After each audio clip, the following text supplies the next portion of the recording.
left me incomplete, with nothing to look ahead.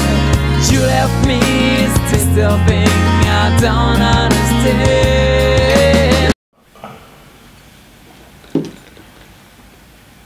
Du coup, tu m'as dit je parle à la cam? Ouais. Ou à moi, comme tu veux. De toute façon, je suis là, donc... Ouais, mais c'est juste que ça se voit, le regard... C'est vrai, c'est pas faux. Donc que je sache de quel côté je regarde.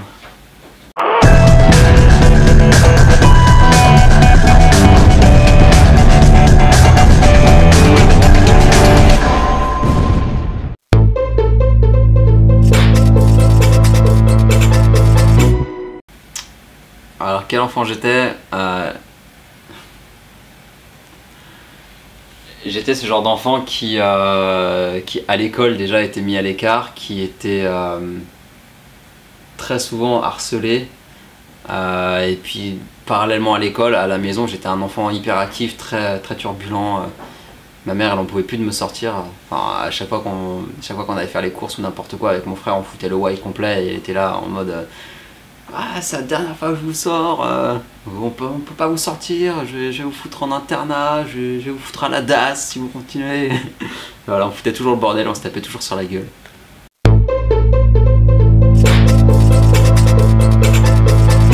Ce que je suis aujourd'hui, bah, en fait avec le temps je suis devenu quelqu'un de très calme, très posé comme disent les jeunes, très rationnel. Disons que je suis devenu quelqu'un qui supporte pas le monde dans lequel il vit. Et j'ai l'impression que tout ce qui m'entoure, bah, j'ai pas du tout ma place ici. Je pense pas être né à la bonne époque en fait. J'ai jamais eu cette impression d'être né au bon moment. Et du coup je suis devenu quelqu'un qui croit en énormément de choses mais pas en ce qu'on devrait croire.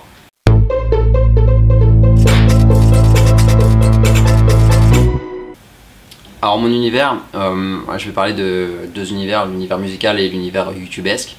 Mon univers musical, c'est un univers qui est très rock country, très influencé par le rock et la country, le blues, le metal aussi, plutôt pas mal, mais c'est pas ce que je joue le plus.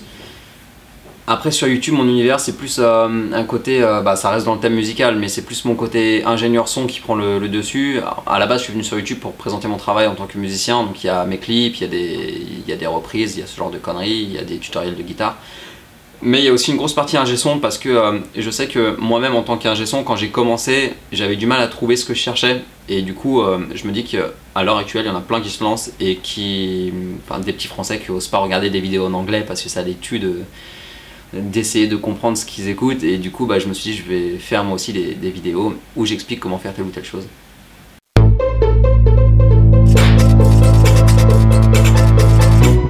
Alors la plupart de mes compositions sont en anglais et il y en a quelques-unes qui sont en français. En fait c'est pour plusieurs raisons. La première c'est parce que j'avais envie d'être connu internationalement, enfin d'être compris par un maximum de gens, sauf des Français puisque de toute façon les Français n'écoutent pas ce genre de musique. La deuxième, pour faire la transition entre le genre de musique et ça, la deuxième c'est que la country c'est quelque chose qui est typiquement américain, donc je ne verrai pas de la country en français. Pour moi le français ça sonne soit rap, soit variété, soit pop. La troisième raison c'est parce que j'ai de la famille aux États-Unis, aussi en Angleterre. En fait à la base on est italien mais on a de la famille qui a migré un peu partout pendant la guerre et après la guerre. Et du coup j'ai une grosse partie de famille que je connais pas encore très bien mais que je découvre depuis peu, qui se situe à Dallas au Texas. Et du coup c'est un peu de là le côté country. Et s'il y a une raison en plus, c'est peut-être parce qu'il y a des personnes dont j'ai pas vraiment envie qu'elles comprennent ce que je vais raconter dans mes paroles. Puisqu'il y a des thèmes que j'aborde qui sont assez compliqués et il y a des choses que je dis où je sais que le regard de certaines personnes n'est pas... Je vais pas dire que c'est pas soutenable parce que c'est pas vrai, je suis un gars qui s'en bat relativement les couilles de presque tout. Mais c'est un peu chiant d'être jugé au quotidien tout le temps, d'avoir quelqu'un qui dit ouais pourquoi tu fais ci, pourquoi tu fais ça, blablabla. Je me dis qu'en anglais ça passe mieux, déjà c'est beaucoup plus musical et puis il y a moins de raisons que certaines personnes comprennent.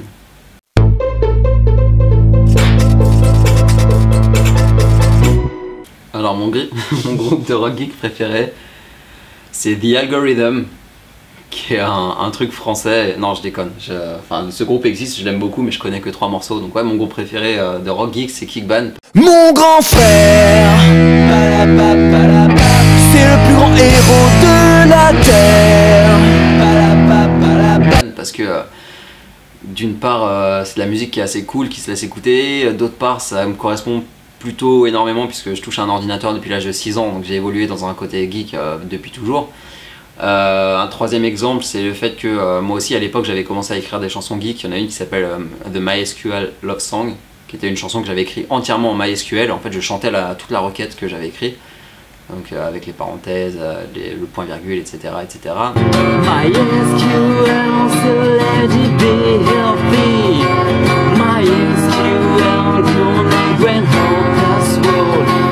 Ensuite c'est parce que Remouk, le chanteur de Dans ton chat, chanteur de Kickban et l'administrateur de Dans ton chat, c'est quelqu'un que je connais indirectement depuis cher longtemps, depuis au moins je dirais entre 10 à 13 ans, puisque je fréquente son site depuis que je suis adolescent. Et avec le temps, du coup, lui, il a vu mon pseudo revenir encore et encore et encore, puisque il y a beaucoup de cotes à moi qui sont sur le site.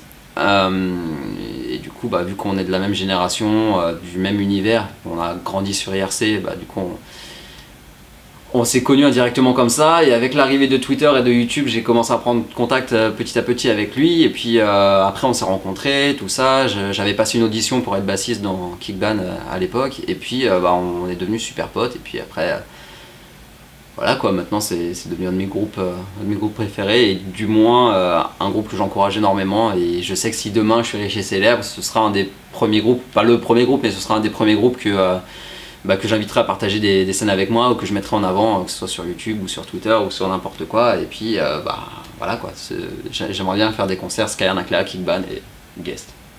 Alors le batteur beau gosse qui a collaboré sur mon dernier album, c'est Quentin Brodier.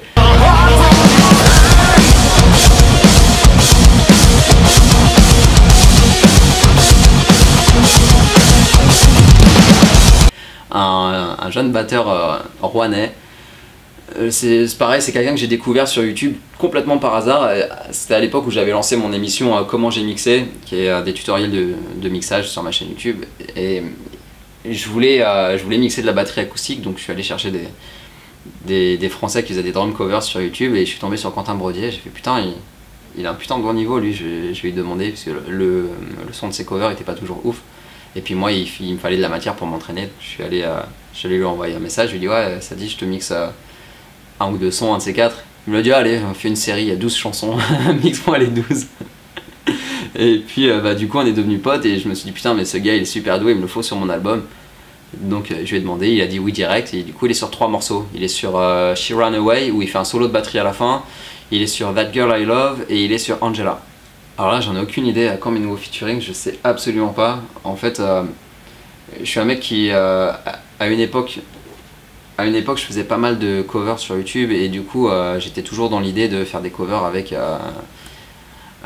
des personnes comme ça à droite à gauche. Et puis après c'est pas que ça m'a saoulé, mais c'est que c'est devenu moins régulier. Et du coup quand j'ai fait mon album, je me suis dit ok, je vais faire un album où je vais faire que des duos, toutes les chansons il y aura quelqu'un. Finalement ça s'est super mal goupillé, parce que sur je crois qu'il y avait 7 ou 8 personnes que j'avais en tête pour être sur l'album, au final il y en a eu que 4 ou un truc du genre, dont Mélanie qui a posé la question. Elle a chanté sur 3 morceaux je crois, j'ai plus les titres en tête, et je sais qu'elle a chanté sur quelques morceaux. Et du coup maintenant que l'album est sorti, j'ai pas envie de sortir tout de suite d'autres vidéos sur YouTube où je fais des reprises avec telle ou telle personne. J'ai surtout envie de me concentrer sur la promo de cet album, comme j'ai fait il y a 4 ans avec mon premier album Et moi ça c'est Rose, où je faisais genre les 2 premières années c'était que des trucs en rapport avec l'album. Là j'ai envie de faire plus ou moins pareil. Donc ouais, j'ai envie de refaire des duos comme ça sur YouTube, des covers à droite à gauche avec d'autres personnes. Mais pour l'instant je sais pas si c'est legit en fait.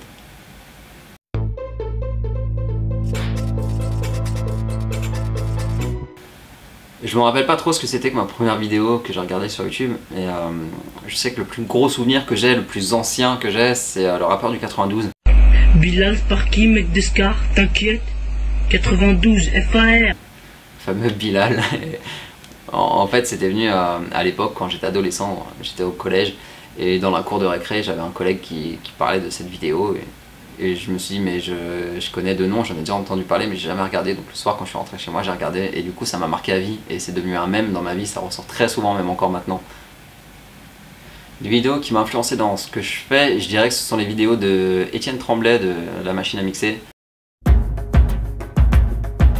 Salut, c'est Étienne Tremblay de La Machine à Mixer. Aujourd'hui, nous allons voir comment faire une chanson. C'est un peu ça qui m'a poussé à faire des tutoriels de mixage. Parce qu'en fait, tous les tutos que je regardais étaient en anglais ou en américain, et Étienne Tremblay, qui est québécois, ça m'a poussé à faire du français, tout simplement.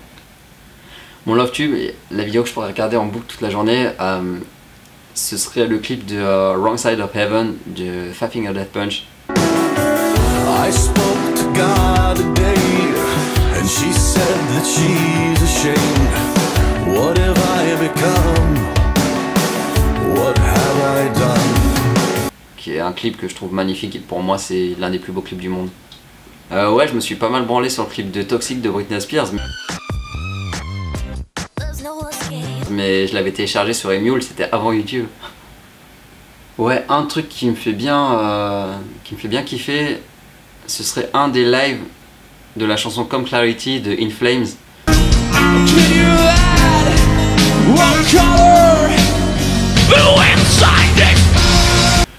Où, déjà pour moi c'est une chanson qui représente beaucoup, où je vois beaucoup d'émotions là-dedans, même si c'est une chanson de métal, pour moi c'est une chanson qui me touche beaucoup, et en fait juste de voir la réaction du public, enfin le rapport entre le chanteur d'In Flames et le public, c'est quelque chose qui m'a énormément touché. Les contenus cancer, tout ce qui est prank, tout ce qui est dégustation, tout ce qui est défi. Quoi qu'à une époque les défis c'était marrant, il y avait Thibaut, je sais pas qui se rappelle de Thibaut, ça s'écrivait T-I-B-O, c'était au tout début de Cyprien, quand il s'appelait Monsieur Dream, du Velcro, Kiwi Cowboy, qui sont Norman et Hugo. Tout début, à cette même époque là, il y avait un youtubeur qui était dans leur groupe de potes qui s'appelle Thibaut, et je sais pas ce qu'il est devenu, et lui il faisait pas mal de défis à la con, genre il mangeait du beurre ou des choses comme ça. Et ça à cette époque là c'était cool, mais maintenant non, ça fait partie des contenus que je bannirais complètement de YouTube. Meilleur youtubeur, pour moi ce serait soit Kemar, soit Mr V. Ce sont tous les deux des personnes que j'ai connues.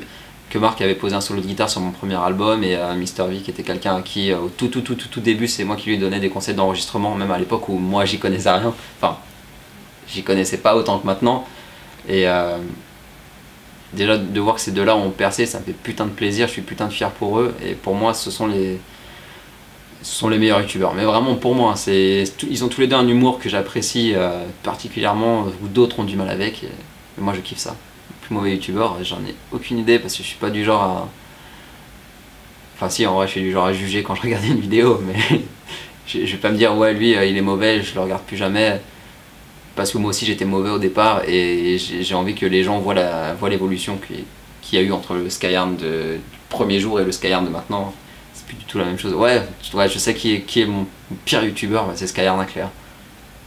Ouais, ce que j'aimerais voir apparaître sur YouTube, ce serait plus de contenus musicaux, plus de grosses productions, je vais pas dire cinématographiques, mais mettre en avant un peu plus tout ce qui est fiction, tout ce qui est court-métrage et compagnie, parce que c'est quelque chose qui est pas réputé pour être sur YouTube. En général c'est plus du contenu Vimeo que YouTube, alors que aujourd'hui tout le monde fait ses recherches sur YouTube. Plus personne va sur Google, enfin YouTube appartient à Google, mais plus personne va sur Google Search, plus personne va sur les autres sites, tout le monde cherche sur YouTube quand il cherche quelque chose. Et ouais, je vois pas pourquoi le contenu cinématographique n'aurait pas sa place sur YouTube.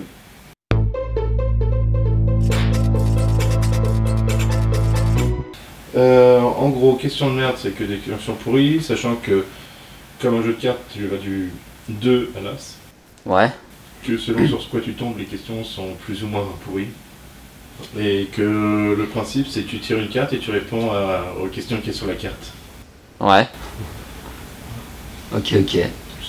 Et pour le jeu. D'accord, je vais en tirer combien? T'en tires une. Il y a, je sais plus combien de questions dessus. Donc... Je peux les mélanger avant? Ouais. Quel est l'âge idéal pour se marier? Je crois que j'ai passé l'âge. Pour moi ce serait genre 25 ans ou peut-être un peu avant, en ayant d'abord eu la relation avec la femme pendant je sais pas, au moins 3 à 5 ans, en étant sûr que ce soit la bonne. Et enfin, en fait dans ma tête dans ma tête, je trouve une nana quand je suis gosse et je la garde toute ma vie. Sauf que ma vie, c'est pas du tout passé comme ça. Et actuellement, bah, j'ai ni femme ni mariage. Contre quel personnage de fiction voudrais-tu te battre? Contre Sangoku. C'est probablement mon personnage préféré. Je sais qu'il me mettrait KO en 2 secondes, mais ça a été une de mes plus grosses influences quand j'étais gosse. J'ai toujours voulu lui ressembler. C'est d'ailleurs pour ça que j'ai les cheveux longs. En vrai, je me suis laissé pousser les cheveux pour me faire la coupe de Sangoku quand j'étais gosse. Et depuis, bah, c'est resté. Quel est le film le plus pourri que tu aies jamais vu? Alors, j'hésite entre 3 films. Le premier, c'est 2001, l'Odyssée de l'espace. Franchement, je suis un très grand fan de science-fiction, mais ce film-là, j'arrive pas. J'ai dû le regarder au moins 20 fois. Les 20 fois, je me suis endormi devant. J'arrive pas à le regarder. Alors que la suite, 2010, l'année du premier contact, j'ai adoré. Je l'ai regardé jusqu'au bout, et sans problème. Le deuxième, ce serait Wall-E. J'ai pas du tout supporté ce film. Déjà, ça parle pas du tout. Le seul texte qu'il y a, c'est Wall-E. Et à un moment, ça dit non, moi c'est Eve. C'est tout ce que j'ai retenu du film. J'avais déjà une nuit blanche dans la gueule quand je suis allé voir le film. J'étais descendu dans le sud, je suis allé le voir hier avec des amis. Et je suis arrivé là-bas, j'avais une nuit blanche dans la gueule. Je commence à m'endormir devant le film. Je m'endors genre 10 minutes. Il y a ma pote qui me réveille. Impossible de me rendormir pendant tout le film. Je vais supporter ça, un film qui est lent, qui est mou, où il se passe rien. Et le troisième film, voilà, je vais pas être objectif là-dessus parce que je suis dedans. C'est Bad Buzz.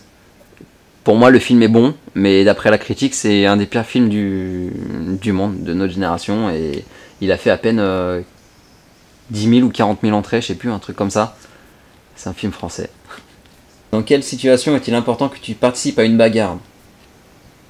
Ah, ça c'est ma question fétiche. En fait, depuis que je suis gosse, j'avais pris l'habitude de me taper avec tout le monde. J'étais très provocateur. Et j'étais un grand fan de tout ce qui était arts martiaux et compagnie. Et en fait, je me suis bagarré très souvent dans ma jeunesse pour des raisons simples. C'est parce que j'habite à côté des cités et j'étais pas trop le genre de personne qui physiquement plaisait à ces gens-là. Après, avec le temps, il y a eu un certain respect qui s'est instauré. Maintenant qu'on se croise dans la rue, on se dit bonjour, mais à l'époque, on se tapait toujours sur la gueule. Et à l'heure actuelle, si je me bats ou si je provoque quelqu'un dans la rue, c'est parce que... je vais donner un exemple qui est arrivé il y a quelques années. J'étais avec ma nana, on marchait dans la rue, il y a un petit gamin, il devait avoir 10 ans, il me demande une clope. Moi je fume pas, je lui dis bah non je fume pas. Et là il a commencé à nous insulter parce qu'on n'avait pas de clope. Donc là forcément je vais sur lui. Et c'est ma nana qui m'a arrêté avant que je lui pète la gueule. Et non, c'est en général quand je vois des injustices, genre je sais pas, une femme qui est en train de se faire emmerder par un homme ou n'importe quoi, bah, j'ai tendance à aller vers eux. La plupart du temps, je dis pas que je le fais tout le temps. Parfois, j'ai pas le temps de le faire. Parfois, c'est une situation particulière ou quoi, mais en général, j'ai tendance à y aller. En dehors du troc, que proposerais-tu pour remplacer l'argent? En fait, j'ai toujours été contre l'argent. Donc, pour moi, c'est pas une question qui me fait réfléchir à un moyen pour éviter l'argent, puisque je suis le genre de mec qui, en général, propose des services en échange de... Enfin, pas en échange d'argent, mais je veux dire, la plupart du temps, quand j'ai un pote qui fait quelque chose pour moi, bah, je vais faire quelque chose pour lui en retour. Je vais pas lui donner de l'argent ou quelque chose comme ça. Donc c'est un peu un système de troc.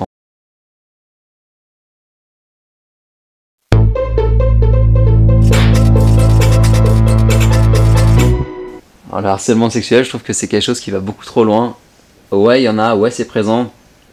Mais c'est assez particulier dans le sens où c'est toujours les mêmes personnes qui sont mises en victime, toujours les mêmes personnes qui sont mises en agresseur, alors que ça se passe pas du tout comme ça. Ça m'est déjà arrivé de voir une femme agresser sexuellement une femme, ça m'est déjà arrivé de voir un homme agresser sexuellement un homme, ça m'est déjà arrivé de voir un adulte agresser sexuellement un autre adulte ou un gosse agresser sexuellement un autre gosse, et dans la plupart des cas c'est surtout une question d'éducation. Il y en a, ils sont pas conscients de ce qu'ils font, ils sont pas conscients dans le sens où ils savent pas que c'est mal, ils savent pas que ça peut être interprété comme ça. Par exemple, ça m'est déjà arrivé d'avoir des copines ou des plans cul qui à un certain moment disaient non, mais c'était pas un non, le fais pas, c'était un non, je veux que t'ailles plus loin, et même elles me l'ont dit. Donc c'est pas moi qui pense comme ça. Et du coup ça fout un petit peu le bordel dans la tête des gens, puisque y a des femmes avec qui non c'est non, et d'autres avec non c'est essaye, je vais te dire oui. Et du coup je pense que c'est c'est surtout une question d'éducation. Alors ouais, c'est sûr qu'on est tous contre le harcèlement sexuel. Je vois pas, à part les violeurs, je vois pas qui est pour le harcèlement sexuel. Mais c'est juste qu'on en fait trop autour de ça.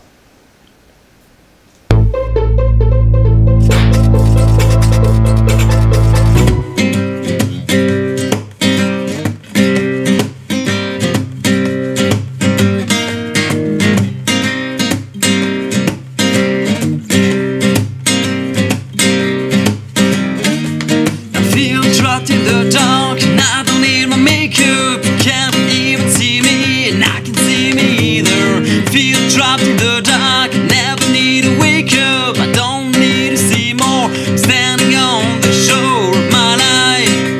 It's alive, feel alone. I don't need you anymore now. Out is my glass to you. I don't need you anymore now.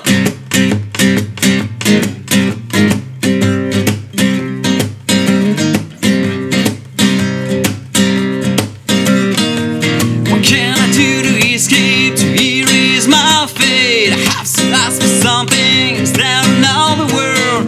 Guess my life is a lie. Always lied to me. How do I know if it's true? I'm standing on the shore. My life is a lie. Feel alone. I don't need you anymore now. I raise my glass to you. I don't need you anymore. My life is a lie. Feel alone. I don't need you anymore now. I raise my glass to you. I don't need you anymore now. One shot.